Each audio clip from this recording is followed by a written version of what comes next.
Voici ce que presque personne ne vous révèle sur ce que signifie vraiment être un élu.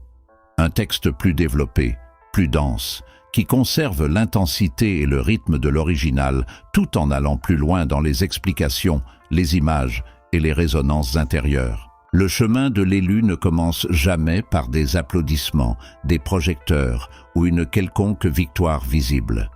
Il commence dans la douleur brute, dans l'obscurité la plus silencieuse. Pendant que le monde entier célèbre les apparences de succès, les moments de lumière publique, vous êtes façonné loin des regards, dans une forge invisible. Vous traversez des épreuves que la très grande majorité des êtres humains ne pourrait même pas envisager sans s'effondrer. Et la révélation la plus dérangeante est la suivante. Rien, absolument rien, de ce que vous vivez n'est une erreur, un accident ou une malchance. Chaque fracture, chaque perte, chaque nuit sans sommeil fait partie d'un dessin d'une précision presque effrayante. Si ces mots provoquent en vous une vibration profonde, si votre poitrine se serre ou si vos yeux s'embuent légèrement en les lisant, c'est le signe que vous êtes concerné.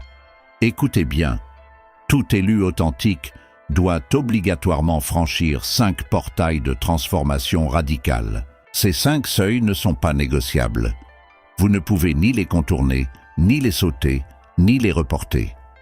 Le seul choix qui vous reste est de décider si vous les traversez ou si vous abandonnez en cours de route. Et parmi eux, le 3e portail est si dévastateur, si impitoyable dans son intensité, que la majorité des âmes qui s'y engagent font demi-tour ou s'effondrent complètement avant d'atteindre l'autre rive. Ces épreuves ne sont pas des punitions divines, ni des sadismes cosmiques. Ce sont des recalibrages extrêmement précis. Votre système nerveux, votre champ énergétique, votre structure de croyance, votre façon même de percevoir la réalité. Tout cela est méthodiquement déconstruit puis reconstruit pour que vous puissiez vibrer à une fréquence que la conscience collective moyenne n'atteindra probablement jamais de son vivant. Chaque vague de douleur que vous traversez est une sorte de polissage cellulaire. Elle affine, elle clarifie, elle élève votre signature vibratoire. Chaque creux, chaque gouffre émotionnel que vous traversez devient une porte dérobée vers une dimension de conscience plus vaste, plus lucide, plus souveraine. Vous ne souffrez pas par hasard ou pour rien.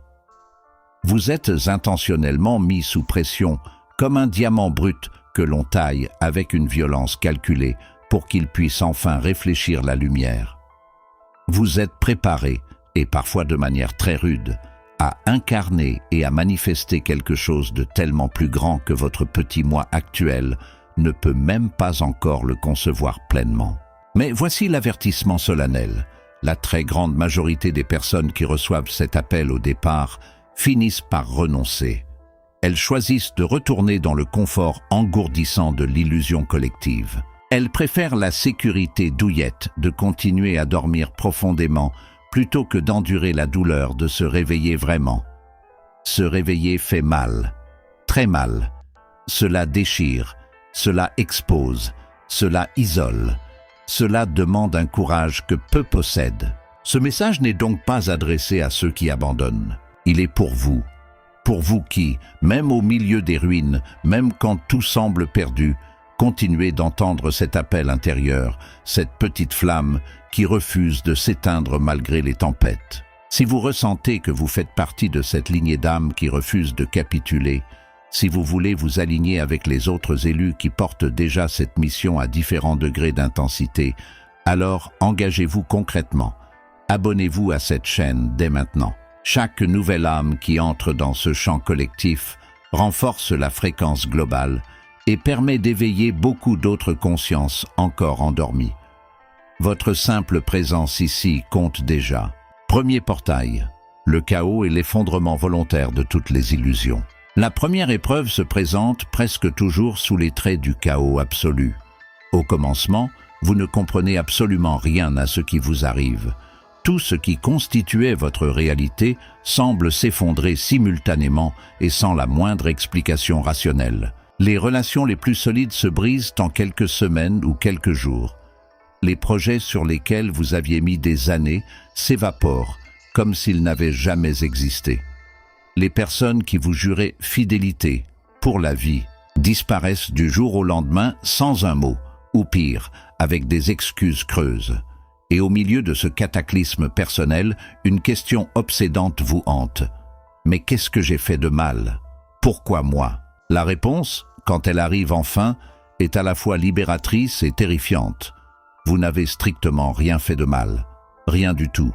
On vous retire simplement, couche après couche, toutes les illusions qui vous maintenaient prisonnier dans une version falsifiée de la réalité. Chaque élu doit vivre, vraiment vivre, l'effondrement complet de son ancien monde, pour pouvoir enfin voir avec une clarté brutale à quel point il était entouré de mensonges sophistiqués. Ce travail qui vous vidait jour après jour n'était pas une carrière stable, c'était une prison dorée.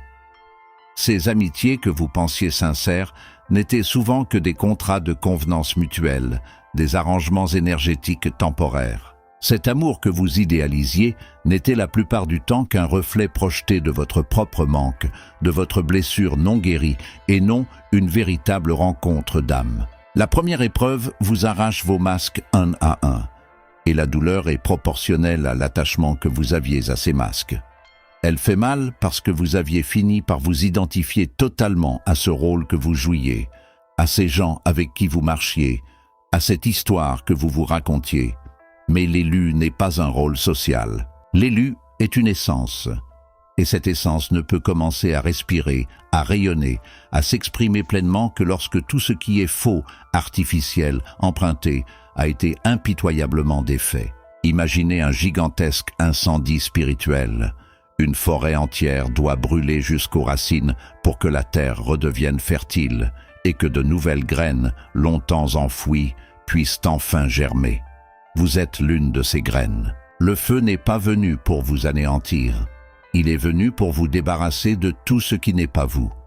Chaque perte que vous traversez est une dislocation forcée extrêmement douloureuse, mais nécessaire. Chaque fermeture définitive est en réalité l'ouverture invisible d'un champ de possibilités infiniment plus vaste.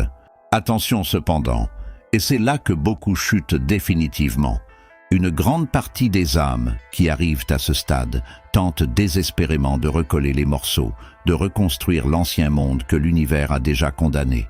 Elles retournent supplier les mêmes personnes, reprendre le même travail toxique, réintégrer les mêmes cercles, alors qu'elles n'appartiennent plus du tout à ces réalités. C'est l'erreur la plus coûteuse. Ne la commettez pas. Deuxième portail, la solitude sacrée, ou l'isolement qui révèle. Après le premier grand effondrement, quand les débris de l'ancien monde commencent à se dissiper, arrive la deuxième épreuve, la solitude. Mais pas n'importe quelle solitude. Pas celle que l'on choisit pour se reposer ou méditer un week-end. Non, c'est une solitude existentielle, viscérale, qui s'installe même quand vous êtes physiquement entouré de gens. Vous êtes au milieu d'une conversation animée, d'un dîner de famille, d'un groupe d'amis, et soudain vous réalisez que vous n'êtes plus là. Les mots qui sortent de leur bouche vous semblent lointains, presque étrangers. Vous ne pouvez plus participer au bavardage léger, aux plaintes répétitives sur le travail, l'argent, les séries Netflix, les ragots. Vous essayez parfois, par habitude ou par politesse, mais chaque phrase sonne faux dans votre gorge. Votre énergie se retire. Vous vous sentez comme un étranger dans votre propre vie sociale. C'est le moment où vous comprenez que vous avez changé de façon irréversible. Votre vibration a monté. Votre perception s'est aiguisée. Vous voyez les masques, les jeux de pouvoir subtils, les mensonges polis que tout le monde accepte comme normaux. Et cette clarté vous coupe des autres. Les amis d'avant vous regardent avec un mélange de méfiance et de gêne, comme si vous étiez devenu bizarre ou trop intense. La famille sent que vous n'êtes plus le même et oscille entre l'inquiétude et l'agacement. Ceux qui vous admiraient autrefois s'éloignent doucement, car votre nouvelle authenticité les confronte à leur propre sommeil. Vous vivez désormais entre deux réalités parallèles, celle de la majorité, encore profondément endormie, attachée aux distractions, aux identifications extérieures, aux validations sociales, celle où vous êtes déjà éveillé, seul avec vos vérités naissantes, vos intuitions brûlantes, votre soif de sens authentique. Cette solitude est sacrée, elle n'est pas une malédiction, elle est une initiation. C'est dans ce vide apparent que vous apprenez les leçons les plus puissantes. Quand personne ne valide plus votre chemin, vous apprenez à vous valider vous-même avec une autorité intérieure inébranlable. Quand plus personne n'applaudit vos choix, vous apprenez à marcher dans le silence sans chercher l'approbation extérieure. Quand personne ne confirme que votre vision est juste, vous apprenez à faire confiance à votre propre lumière, même quand elle tremble. L'élu n'est pas venu pour se fondre dans la foule. Il n'est pas venu pour recevoir des likes, des « tu as raison » ou des invitations constantes. Il est venu pour incarner une fréquence qui élève la conscience collective et pour cela, il doit d'abord se tenir seul, très seul, face à l'infini. Oui, cela fait mal. Ça fait mal d'être incompris par ce qu'on aime. Ça fait mal de voir la superficialité triompher partout autour de soi. Ça fait mal de porter des vérités que presque personne ne veut entendre. Ça fait mal de sentir que votre cœur bat à un rythme que les autres ne perçoivent même pas. Mais voici la grande révélation de ce portail. La solitude n'est pas une punition. C'est une période de gestation alchimique. C'est le silence étouffant du cocon, juste avant que les ailes ne percent. Dans ce retrait forcé, vous êtes en train de rencontrer votre véritable tribu. Pas celle du nombre, mais celle de la résonance profonde. Des âmes qui vibrent sur la même octave que vous. Elles viendront, mais seulement quand vous aurez appris à ne plus avoir désespérément besoin d'elles pour exister. En attendant, cultivez l'art de vous suffire. Apprivoisez la beauté vertigineuse de votre propre présence. Méditez longuement. Écrivez ce qui vous traverse sans filtre. Marchez seul dans la nature jusqu'à ce que vos pensées se taisent. Créez sans public. Respirez comme si chaque inspiration était une prière silencieuse. Comprenez une chose essentielle. Vous n'avez pas besoin d'une foule pour être complet. Vous avez besoin de profondeur. Et la profondeur ne se mesure jamais en quantité de relations, mais en vérité et en authenticité de la connexion. C'est précisément à ce stade que les chemins se séparent pour de bon. Les âmes qui ne supportent pas le poids du silence retournent à la surface. Elles reprennent les anciens schémas, les conversations vides, les masques confortables. Mais les élus authentiques font l'inverse. Ils transforment la solitude en sanctuaire vivant. Ils plongent toujours plus profondément en eux-mêmes. Ils renforcent, dans ce silence apparent, les racines invisibles qui soutiendront plus tard l'arbre immense de leur destinée. Si vous traversez cette solitude en ce moment précis, sachez-le. Ce qui ressemble à de l'isolement cruel est en réalité une protection divine extrêmement intelligente. L'univers retire activement tout ce qui draine votre énergie, tout ce qui dilue votre vibration, tout ce qui vous maintient dans une version amoindrie de vous-même. Ne faites pas demi-tour. Ne retournez pas supplier pour qu'on vous reprenne dans le troupeau. Ne vous forcez pas à redevenir normal. Cette solitude a un but sacré. Elle vous sculpte, vous affine, vous prépare à devenir l'être que le monde n'a pas encore vu et dont il a pourtant désespérément besoin. Troisième portail, la tentation de regarder en arrière, l'épreuve la plus traîtresse. Juste au moment où le chaos s'apaise un peu et où vous commencez à vous habituer à la solitude sacrée, l'univers vous présente ce qui ressemble à un cadeau inattendu, mais qui est en réalité l'épreuve la plus subtile, la plus dangereuse, et celle qui fait échouer le plus grand nombre d'élus. Soudain, des portes qui semblaient définitivement fermées se rouvrent. L'ancien emploi revient avec une proposition alléchante. Meilleur salaire, poste plus élevé, reconnaissance officielle. L'ex-partenaire qui vous a brisé le cœur réapparaît, repentant, vulnérable, promettant que, cette fois, c'est différent. Les anciens amis qui vous avaient tourné le dos vous recontactent, comme si de rien n'était, avec des invitations chaleureuses. Le groupe spirituel, familial ou professionnel qui vous avait exclu vous rappelle subitement pour un projet important ou une réconciliation. Tout cela arrive pile quand la douleur est encore fraîche, quand la solitude pèse le plus lourd, quand vous commencez à douter. Et si j'avais exagéré? Et si j'étais trop dur? Et si c'était simplement moi le problème? Cela ressemble à une réponse à vos prières les plus secrètes. Cela ressemble à la fin de la souffrance.